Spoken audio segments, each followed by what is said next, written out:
مانو مرکزی جامع مسجد خوشبوئے مدینہ میں آنے والوں 5 وقت کی نماز ادا کرو، وضو کرو، کھانے سے پہلے ہاتھ دھو، کھانے کے بعد ہاتھ دھو تو کوئی بیماری آپ کے قریب نہیں آئے گی۔ سبحان اللہ۔ آپ نے کبھی غور کیا سرکار نے فرمایا کہ جب وضو کرو تو کلی کیا کرو اور غرارے کیا کرو۔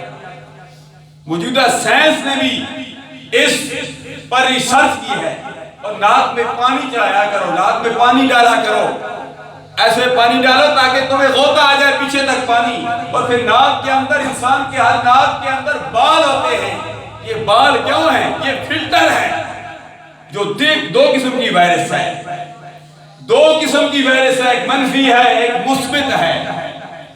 جو غلط قسم کی وائرس ہے جو انسان کے اندر جا کر انسان کے اندر بیماریاں پھیلاتی ہے، اگر وہ وائرس اندر چلی جاتی ہے تو بندہ بیمار ہو جاتا ہے۔ بندہ 5 وقت وضو کرتا رہے، ناک میں پانی چڑھاتا رہے، ان بالوں تک پانی پہنچتا رہے، تو وہ وائرس جو اندر جا کے تمہارے اندر بیماریاں پھیلائے گی، وہ وائرس اندر جائے گی نہیں تو پھر بیمار آپ کیسے ہیں؟ میں امید کرتا ہوں کہ آپ 5 وقت کی نماز پڑھیں گے، اللہ سے معافی مانگیں گے۔ اللہ تبارک ہمارے دلوں پر زنگ چڑھ چکا تھا، رب سے دور ہو چکے تھے،